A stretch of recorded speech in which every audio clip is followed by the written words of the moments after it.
My name is Sienna Holloway. I'm 34 years old, and I live in the heart of Savannah, Georgia. A city so drenched in history and moss-covered trees that even silence here feels like it remembers something. I own a candle studio tucked away in a cobblestone alley just off Broughton Street, where the scent of lavender, sandalwood, and honeyed bergamot drifts through the open door like a secret. The shop is small, intimate. The shelves are uneven. The walls are lined with handwritten labels and recycled glass jars, the kind of place people stumble upon by accident and say, "This feels like a dream." I smile, hand them a matchbook, and thank them. But they don't know the truth. This shop is the only place in the world where I don't feel like I'm fading. 3 years ago, I met Grayson Lee.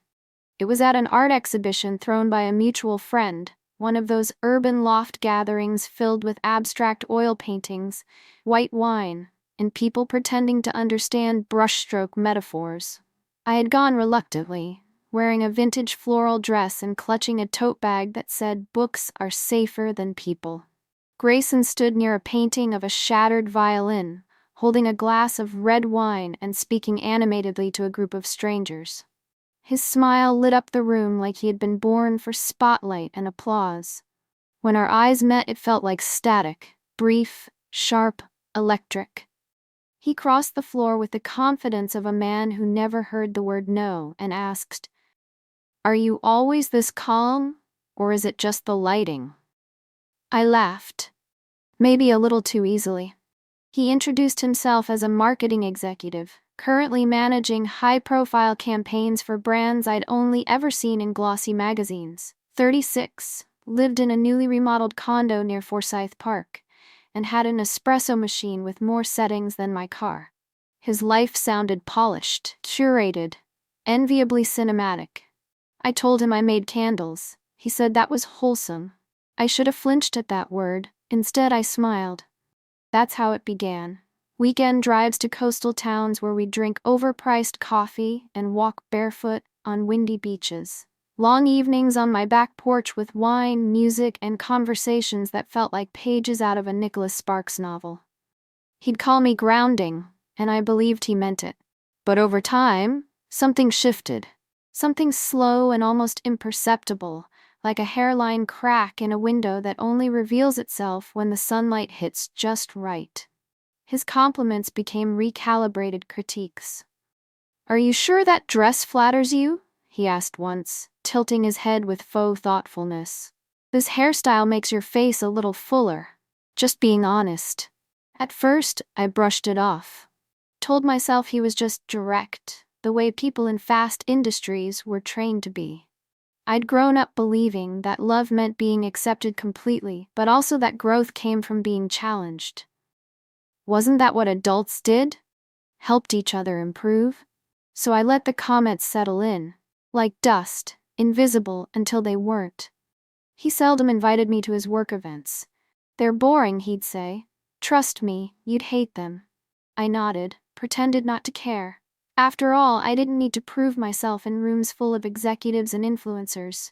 Still, a part of me, quiet and stubborn, ached to be seen, not as a side note, but as someone worthy of standing beside him.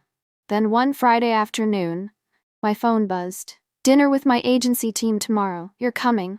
Dress smart." I stared at the message.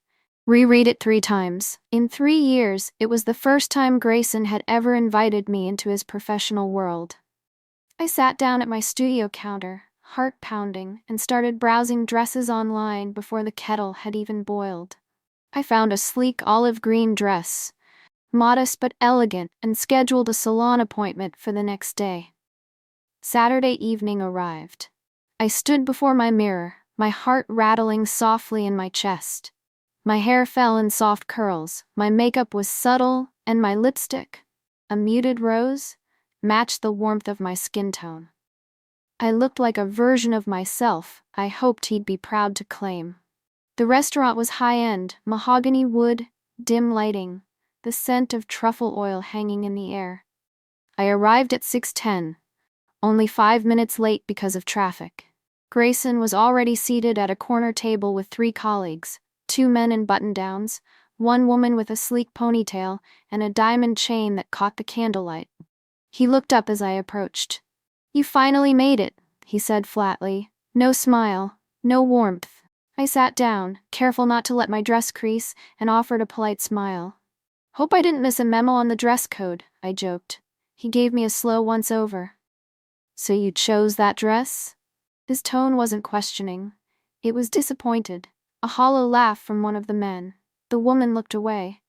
My face burned as I unfolded my napkin and placed it on my lap. The dinner moved forward like a current I couldn't swim against.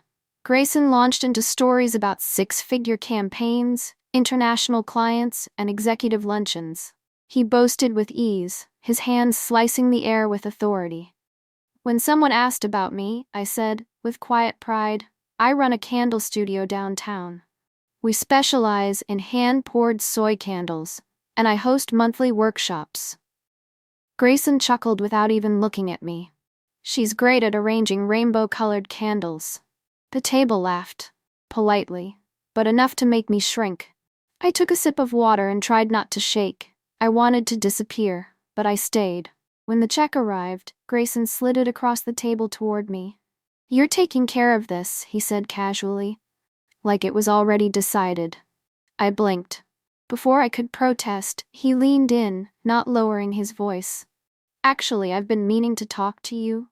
I don't think we're right for each other anymore. I'm not attracted to you the way I used to be. We should end this." The restaurant fell silent around me, though I'm not sure if that was real or just how it felt in my head. He stood up, placed his blazer over his shoulder, and with a look I will never forget, said, "A girl like you should be grateful I even chose you." And just like that, he and his colleagues left. The bill sat in front of me, $312.64. I paid it with a card that had less than $400 left on it. Then I walked to my car, sat in the dark, and cried until my chest ached. That night, I didn't sleep. I lay curled on the couch, my mascara smeared on a pillow I had once embroidered with the words, "You are enough." The next morning I called Emily, my best friend since freshman year. I told her everything. When I paused, waiting for her reaction, she said softly, "Sienna, remember last year? That alumni mixer? I told you something didn't add up." Some of our old friends said Grayson exaggerated a lot back in college. He once claimed to be managing global account, but he was just assisting with social media scheduling. Nothing ever matched. Something inside me cracked open. Fueled by something between heartbreak and clarity, I reached out to Kevin, a guy we both knew who worked at Grayson's firm. His response? Immediate. "Sienna, Grayson is an assistant project coordinator. He's not in charge of anything. He takes notes and manages calendars. That's it."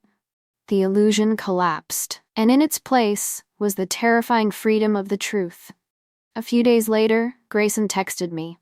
"Mom's birthday dinner Saturday. She's excited to see you. Wear something nice, we've got an announcement." I stared at the message, a cold clarity rising in my chest. An announcement? He was still pretending we were together, still playing the role, still casting me as the prop. But I wasn't his prop anymore.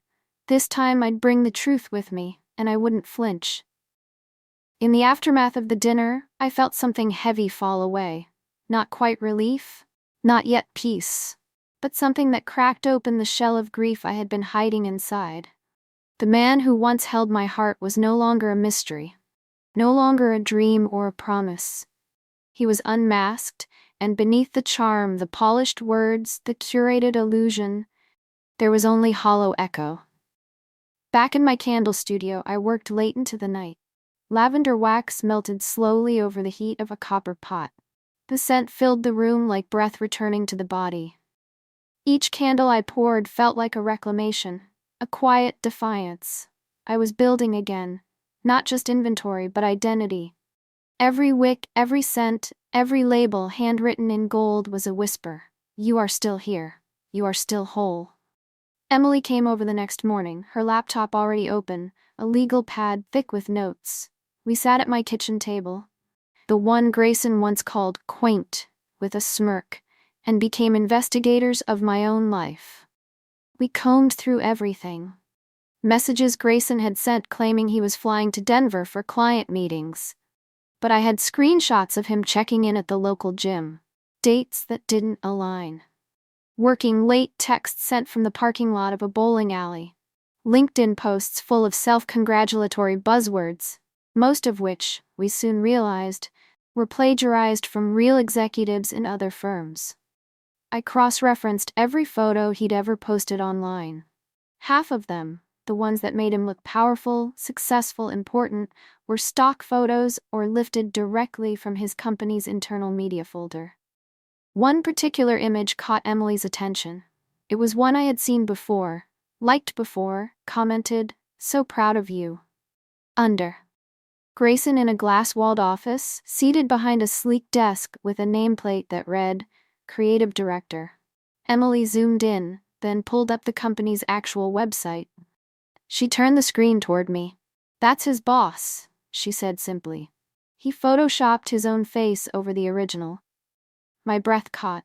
I let out a low laugh, not of humor, but of disbelief. Grayson hadn't just lied to me. He had built a fantasy so elaborate that it required props, characters, even special effects. I hadn't been his partner. I'd been cast in a role, the loyal girlfriend in his fabricated empire. 2 nights before his mother's birthday party, I texted Ethan, Grayson's cousin. We hadn't spoken much, just friendly conversations during Thanksgiving or 4th of July cookouts. I kept the message casual. "Hey, just wondering, has the family been talking much about Grayson's work lately?" His reply came almost instantly. "Oh yeah. Aunt Lorraine says he's about to be promoted to VP of Marketing. Uncle David told us he might propose to you soon.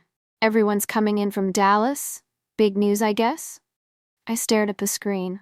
It wasn't just a lie anymore. It was an orchestrated narrative. I was part of the fiction, a supporting character in a story I never agreed to be written into. That night, Emily returned with a USB drive. She had compiled everything. Screenshots of conversations, social media posts, a saved PDF of his LinkedIn page, and the most damning evidence, a voice recording from Kevin, a former coworker of Grayson's, and someone who, unlike most people around him, wasn't afraid to tell the truth. "Grayson's not a team lead," Kevin said clearly and calmly in the audio file. "He's an assistant project coordinator. He doesn't pitch, he doesn't manage accounts, and yeah, he's been warned multiple times for misrepresenting his role, both online and in meetings. It's actually become kind of an HR issue." We also printed everything, just in case. The paper stack was nearly 2 inches thick. Timestamps, URLs, metadata. As I stared at the evidence of a man I no longer recognized, I felt a strange mixture of betrayal and clarity. There was no going back now. No rationalizing it away. No saying maybe he just wanted to impress me. This was intentional, systematic, pathological. I turned to Emily. "I'm not going there to fight," I said. "I'm going to tell the truth." Calmly, clearly. She nodded. The calmest truth often breaks people the fastest. The day before the birthday party, another text from Grayson lit up my screen. "My parents can't wait to see you. Everyone still thinks we're the perfect couple. Don't do anything you'll regret." I read it once. Then again, my fingers hovered over the keyboard, but I didn't reply. Because regret? That wasn't mine to carry anymore. Saturday afternoon, I stood in front of the mirror in my bedroom. My hair fell gently over my shoulders, and I wore a simple black dress, the same one Grayson once mocked as boring, during a brunch with his coworkers. I wore it anyway. Deliberately. Because I no longer dressed for approval. Emily walked in behind me, her eyes scanning my reflection like a general assessing the battlefield. "You don't have to say much," she whispered, her voice fierce. "Let the truth do the talking." At 6:15 p.m., I arrived at the house.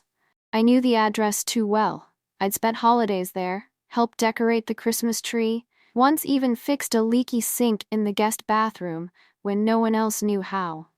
The smell of grilled meat drifted through the open windows. Laughter echoed down the front steps. Grayson's 31st birthday party. Everyone was there. The door opened before I could knock. Mrs. Lorraine, still elegant in a silk blouse and pearls, pulled me into a warm hug. "We've been so excited to see you," she said brightly, then turned toward the gathering behind her. "You two have something special to announce, right?" I smiled, soft but unshaking. "Yes. Just a little something." As I stepped into the living room, the laughter quieted. Eyes turned.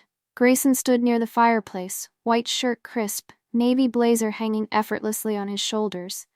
His expression froze for a split second when he saw me. Then he recovered. That smile. The same one he used to sell lies. "I knew you'd come," he whispered as he leaned in. "Just don't make a scene, okay?" I returned his smile. "It's just a family gathering, right?" He exhaled, relieved. But I wasn't here to cause chaos. I was here for the truth. Grayson went back to playing the golden boy. He told Aunt Becky about his promotion to senior marketing strategist, spoke to Uncle Tom about leadership seminars in Chicago, and shared with his cousins how he was flying to New York next quarter for a product launch. They nodded, starry-eyed. He sounded so convincing, so composed, so certain. And then the doorbell rang. Mrs. Lorraine answered. Her voice floated back into the living room, tinged with curiosity. "Oh, hello, dear Kevin?" Every head turned. Kevin stepped inside, calm as a storm in the distance, holding a folder. Grayson stiffened. I walked forward, stood tall, and spoke just loud enough for the room to hush. "Grayson, didn't you say there'd be big news tonight? Or maybe Kevin should help you share it instead?" A sudden stillness, like the air had gone vacuum silent. Grayson's smile collapsed. "This isn't the time. What are you doing?" Kevin nodded politely at the guests, then opened the folder in his hand. "I'm sorry to interrupt, but given what's been said recently, I think it's time for some clarification." He pulled out a stamped letter. The logo from Grayson's firm gleamed in the top right corner. "Grayson is not a director. He is not a team lead. His official title is Assistant Project Coordinator. He has never led a campaign." Gasps, whispers. Kevin continued. "In fact, he's currently under final probation for repeatedly inflating his responsibilities and taking credit for others' work." Grayson lunged forward, trying to snatch the documents, but he was too late. I stepped between them and held up a printed photo, the one he posted online, doctored to show him in an office he never occupied. "This photo was edited. The original is still on the company's website. I have the link. I also have 2 years worth of messages full of contradictions, stories that never aligned, and trips that never happened." Mrs. Lorraine turned pale. Mr. David placed his wine glass down with deliberate slowness. I took a breath. I loved this man, trusted him, believed in him, until the night he humiliated me in front of his friends, ended things without a second thought, and left me to pay the bill like I was a stranger. The silence in the room was heavy, not stunned silence but awakening silence. And finally, it was no longer mine to carry alone. Grayson turned crimson, his jaw tight as he stepped toward me. "You're making this up," he shouted. "You're performing in front of my family." I didn't move, didn't flinch, I didn't need to. His rage was a show he had chosen to perform, but the stage wasn't his anymore. I just met his eyes, quiet, unblinking, and said nothing. Kevin didn't hesitate. He placed another copy of the evidence on the coffee table with clinical calm. "Everything's here, documented, verifiable," he said. His tone was polite, but not soft. I reached into my bag and pulled out my phone, opening the voice memo. My thumb hovered just a second, then tapped play. The room filled with Grayson's voice, the smug tone he used when he thought he was invincible.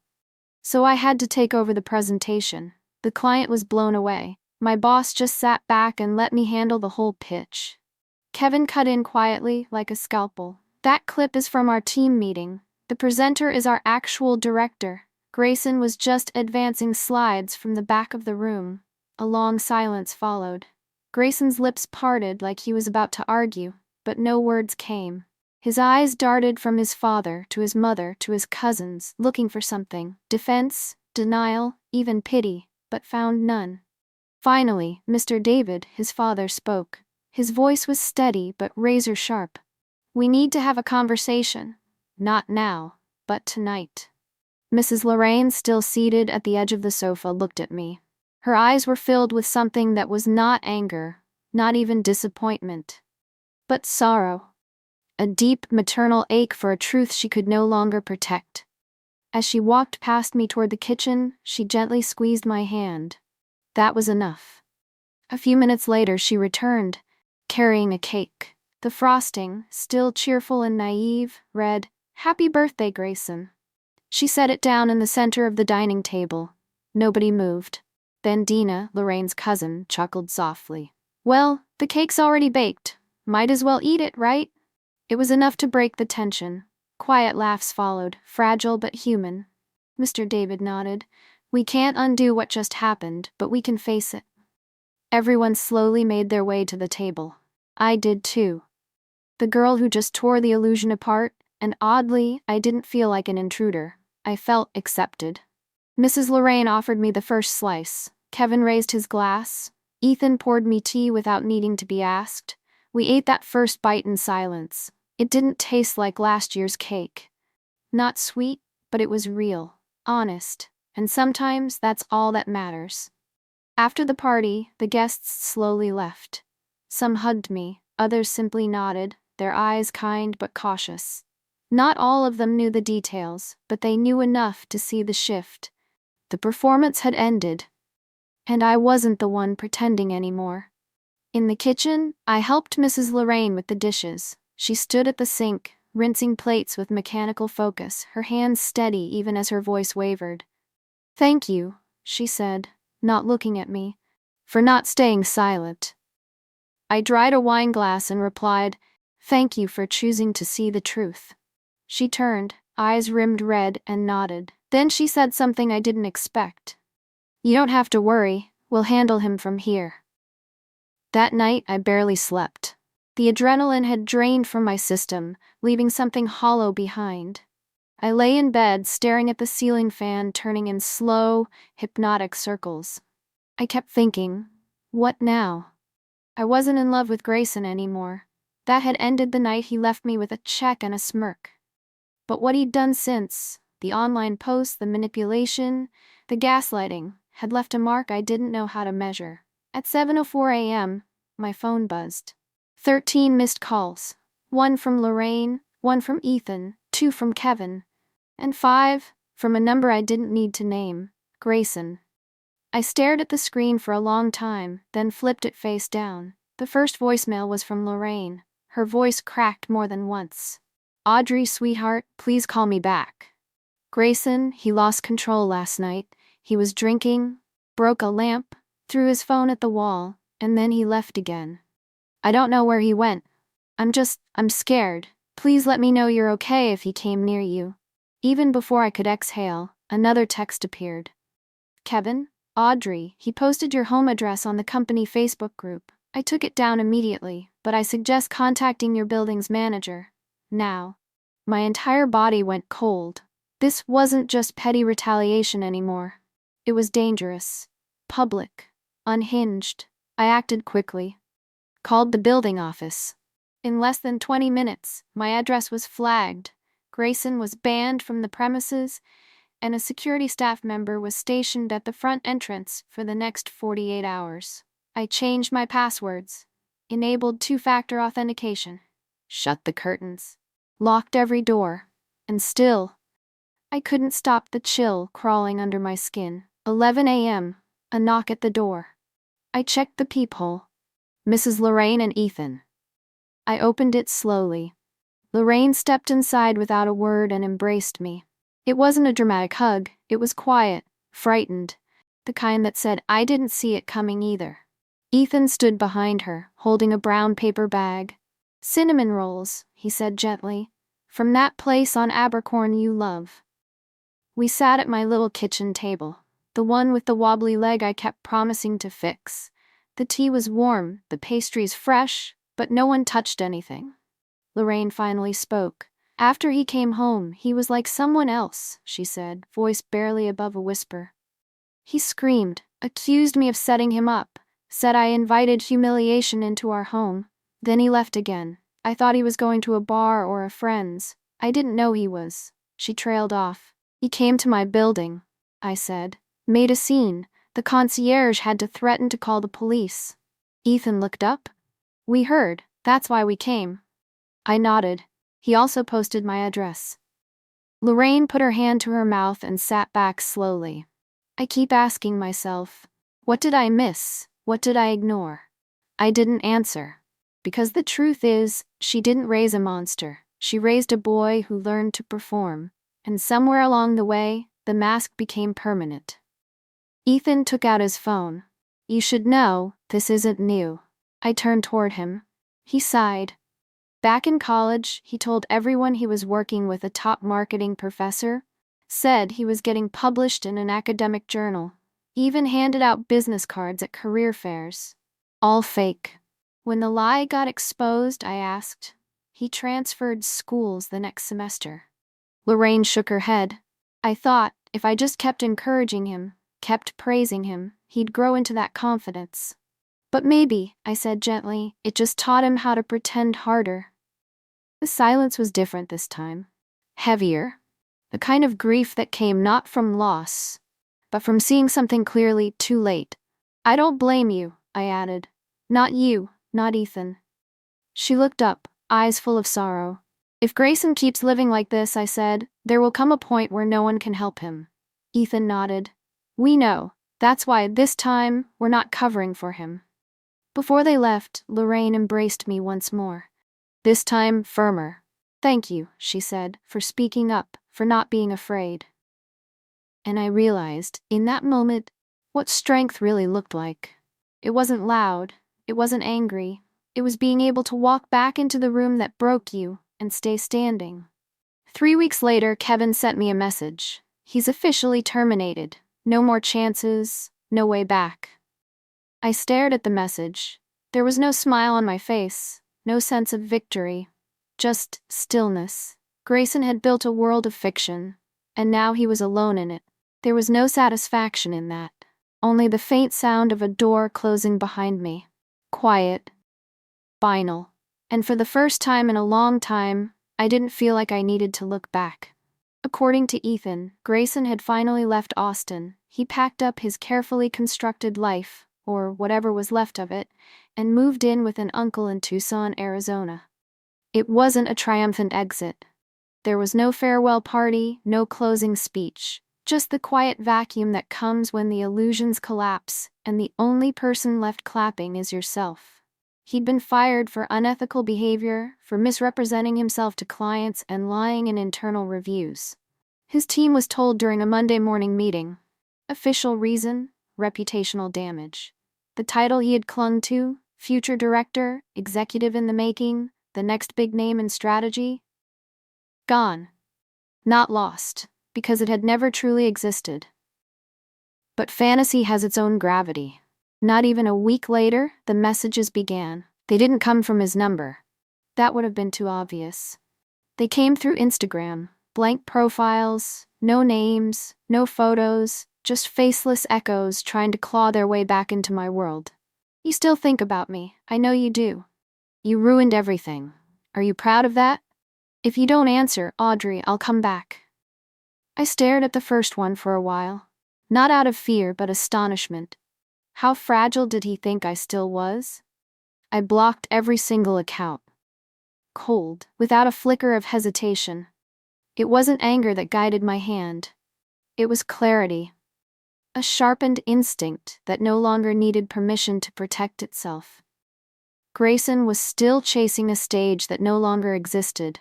Still trying to hold together the narrative where he was the star and I, the girl he humiliated, was nothing more than a failed supporting act who wandered off script. But he was wrong. I wasn't the same woman he'd left sitting at that table, stunned and speechless, with a $300 bill and mascara running down her face. That version of me, she was long gone. I changed my passwords, every one, installed security cameras outside my apartment and inside my studio. I contacted building management again and had Grayson permanently blacklisted. Not temporarily restricted. Permanently. I made them write it in bold in the system. But oddly, the greatest sense of security didn't come from locks or devices. It came from the people who remained after the explosion. Kayla, Grayson's cousin, had always been skeptical of him. Her blunt honesty had once made me uneasy. Now it felt like a lighthouse. We began meeting every Saturday morning.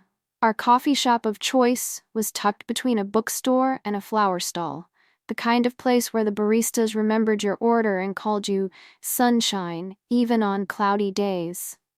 Kayla would slide into the booth, drop her oversized bag with a thud, and say things like, "So, you ready to never mention his name today?" And just like that, we'd talk about anything but Grayson. Books, plants, the best lipstick formulas, the fact that she was thinking of switching careers because corporate wasn't feeding her soul anymore. Her presence was like sunlight, warm, grounding, and incapable of pretense. Then there was Kevin. We saw each other sometimes, not often enough for labels, but more than enough to matter. Lunches, occasional dinners. Once a gallery opening where he spent more time watching me than the art. There was no pressure, no agenda. He didn't ask for the full story, he didn't probe. He just asked, "You doing okay today?" And if I nodded, that was enough. If I didn't, he waited. We shared memes, argued over whether the Oxford comma was essential. It is. And sometimes we just sat together in easy silence, the kind that doesn't demand entertainment. He didn't try to fix me. And maybe that was the point. I didn't need fixing. Back in my studio, I returned to the rhythm that had always soothed me. I poured candles again, rosewood and fig, amber and moss, warm vanilla with a hint of ginger. Each one a small act of restoration, a quiet ritual that reminded me. Not everything that burns has to leave a scar. I signed up for that writing class I'd been putting off for 2 years. The one I'd almost enrolled in before Grayson told me it sounded too nostalgic and impractical. I rearranged my apartment, the couch where I had sobbed that night. Gone. I didn't sell it. I dragged it out myself, one corner at a time, and left it at the curb with a handwritten sign, "Free to anyone who wants to start over." I bought a beige reading chair. The kind I'd always admired in home catalogs but never allowed myself to buy. I didn't ask for a second opinion. I didn't wait for a sale. I just bought it. Because I wanted to, because I could. The photo of Galveston Beach, the one Grayson once framed for me after a weekend trip, came down too. I replaced it with a corkboard and filled it with pushpins, places I wanted to go. Alone, or with someone who'd walk beside me, not ahead or behind. One night, I stood by the window, sipping chamomile tea. The air was laced with jasmine from a neighbor's balcony. My sleeve still carried the scent of old books from the shop. That's when my phone buzzed. A message from Ethan. "Hey, just heard Grayson's back in Texas. Mom says this time, it's for treatment." I read it 3 times. Then set the phone down. I didn't reply. I didn't know what I felt. Not fear, not relief. Maybe indifference. Maybe a small, cautious hope. Not for us, not because I cared, but because I believe people deserve the chance to change. If they truly want to. That's not my journey to manage anymore. As for me, I had already moved on.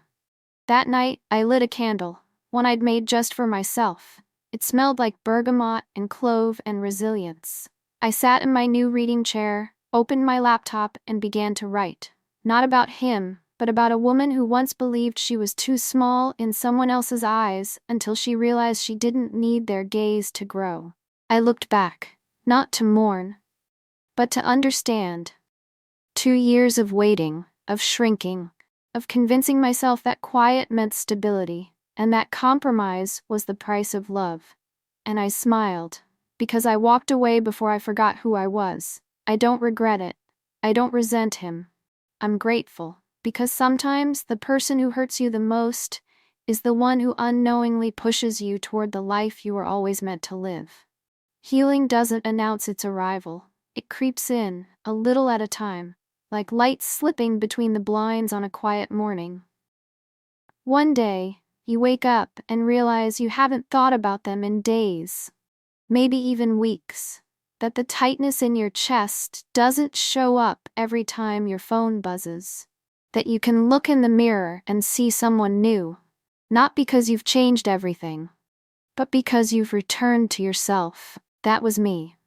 On a Wednesday, I stood in the middle of my bookstore, barefoot, holding a half-eaten cinnamon scone in one hand and a box of newly delivered paperbacks in the other. The sun poured through the front windows like honey, catching dust motes midair. Somewhere in the background, soft acoustic music played, and the world, for the first time in a long time, felt exactly the right size. I wasn't rushing. I wasn't waiting. I was just here. And that was enough. One afternoon, I saw Kevin again. We hadn't seen each other for a couple of weeks. Busy schedules, soft boundaries, the kind of unspoken dance that happens when two people know they like each other, but neither wants to tip the balance. He walked into the bookstore like he always did, quietly, without expectation. He brought me a coffee and a joke. I gave him a candle and a smile.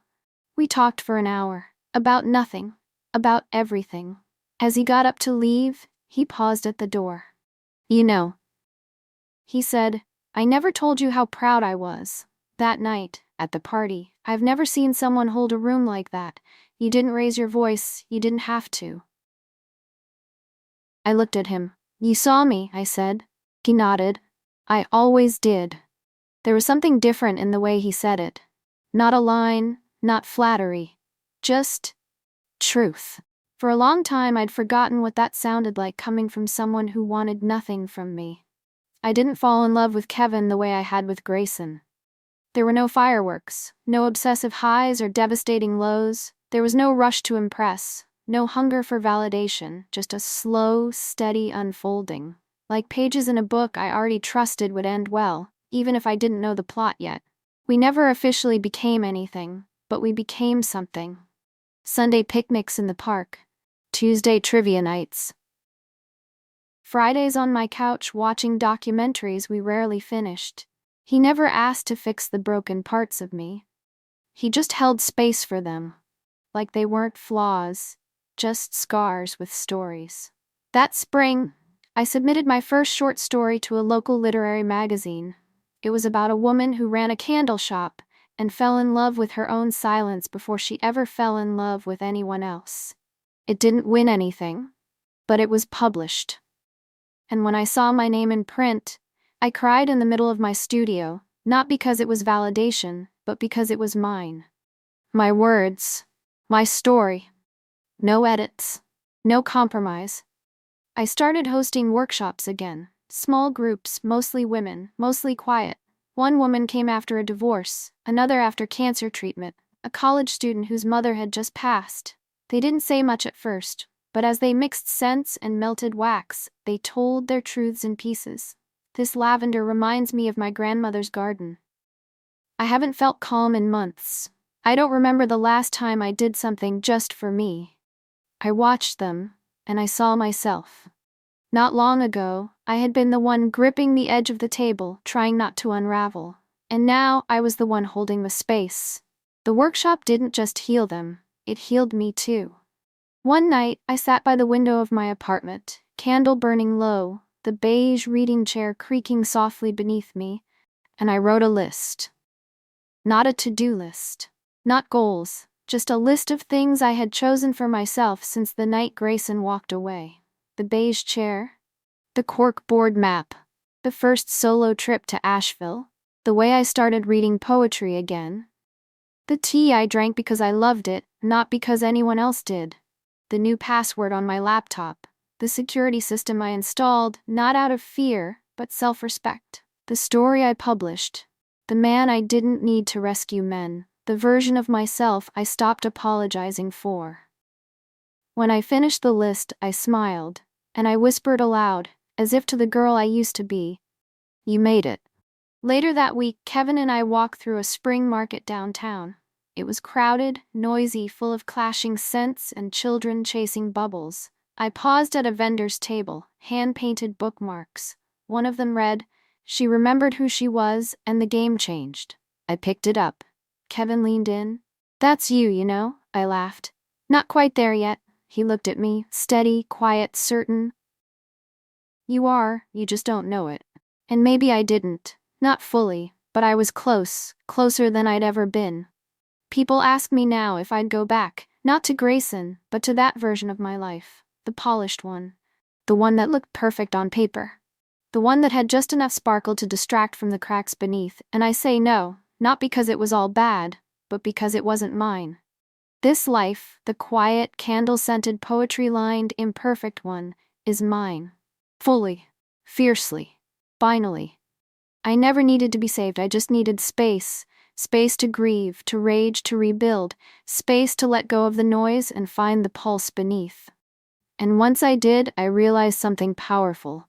The end of the illusion was never a failure. It was the beginning of my truth.